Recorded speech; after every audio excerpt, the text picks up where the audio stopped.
प्राथमिक विद्यालय के जो बच्चे होते हैं, कक्षा 1 से 5 में पढ़ने वाले बच्चे होते हैं, उनको जब हम कक्षा में ज्यामितीय आकृतियों से परिचय करवाते हैं उनका, जब छोटे बच्चे होते हैं कक्षा 1 और 2 में जब पढ़ते हैं, तो हम उनको बताते हैं कि ऐसी आकृति बोर्ड पे बना के बताते हैं, या हम इस प्रकार से काट के उसको बताते हैं कि ये जो आकृति है वो एक त्रिभुज वाली आकृति है ना।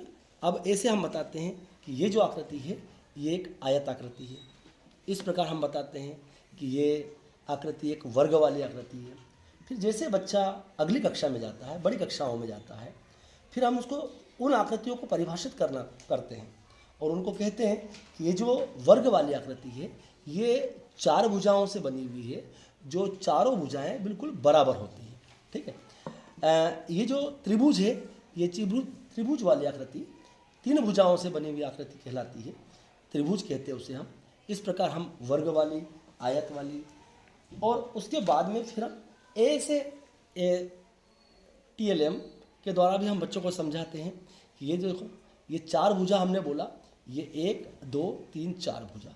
अब ये 4 भुजा में हम क्या देखते हैं कि ये आमने सामने की 2 भुजा बराबर है, तो इसे हमने आयत बोला। अगली कक्षा जब बच्चा आता है, कक्षा 3 में आता है, तो उसे फिर हम समझाते हैं कि ये चारों भुजाएं बराबर नहीं है, ये 2 भुजा आमने सामने की बराबर है। और वर्ग से हम बताते हैं कि ये जो इसमें चारों भुजा बराबर है, और आयत और वर्ग में इस प्रकार हम बच्चे को अंतर स्पष्ट करके समझाते हैं ऐसे बनाकर। अब जब बच्चा कक्षा 4 और कक्षा 5 में आता है तो हम उसको इस प्रकार भी बता सकते हैं कि ये जो 4 भुजाएं हैं, ये 4 भुजाएं होती क्या चीज़ है। जब हमने बच्चों को बताया था कि रेखा को परिभाषित किया था कि रेखा जो होती है वो दोनों ओर जाती है, दोनों ओर असीमित रूप से प्रसारित होती है। फिर हमने रेखाखंड बताया, तो रेखाखंड रेखा का एक भाग होता है, तो हम स्केल की सहायता से, इस प्रकार हम स्केल की सहायता से उस रेखा में से एक भाग को काटते हैं, और काट के हम बच्चों को समझा सकते हैं कि जैसे ये हमने एक रेखा में से एक हिस्सा हमने ये काट लिया, ठीक, और फिर इसको हमने इस प्रकार काट के बच्चों को बताया कि ये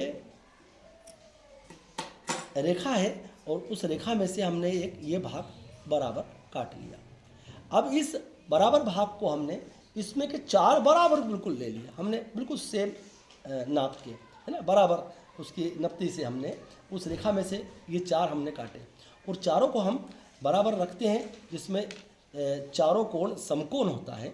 तो हम उसको इस प्रकार बता सकते हैं कि ऐसे ये 4 भुजाएं होती है, जो 4 रेखाखंड जिसे हम कहते हैं, उनसे जो आकृति बनती है, जो चारों कोण समकोण बनता है। हम इस प्रकार भी हम बताते हैं कि ये जो समकोण है ये समकोण है, और ये इसके अंदर हम जब देखते हैं तो हम ये इस प्रकार चांदे की सहायता से बच्चों को हम समझा सकते हैं। तो ये आयत और वर्ग को हम स्पष्ट करके बच्चों को समझा सकते हैं, और बच्चा बहुत अच्छी तरीके से समझ सकता है। इस प्रकार हम ज्यामितीय आकृति में जब हम ऐसी आकृति बनाते हैं और बताते हैं कि ये हमारा वृत्त है, और वृत्त का जो जब प्रकार की सहायता से कक्षा 3, कक्षा 4, कक्षा 5 का बच्चा बनाता है प्रकार की सहायता से, कि इसको बच्चों को बताते हैं हम कि यहाँ पर एक जब बिंदु बन जाता है, एक उस प्रकार की नोक जो गसती है, तो वो एक निशान छोड़ती है, वो निशान इस वृत्त की आकृति का केंद्र कहलाता है। और ये वृत्त की परिधि बताते हैं।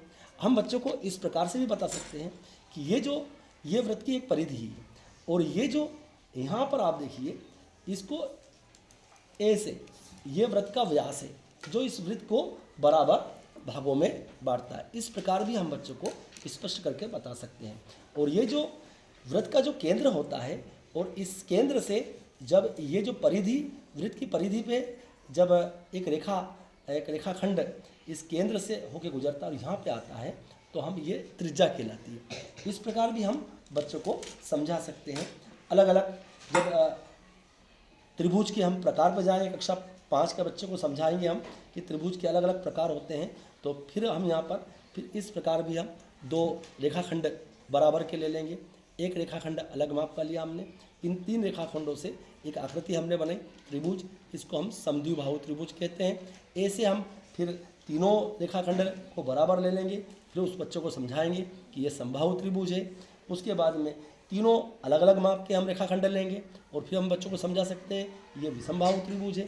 ऐसे हम ज्यामिति की आकृति बच्चों को समझ करवा सकते हैं। थैंक यू, धन्यवाद।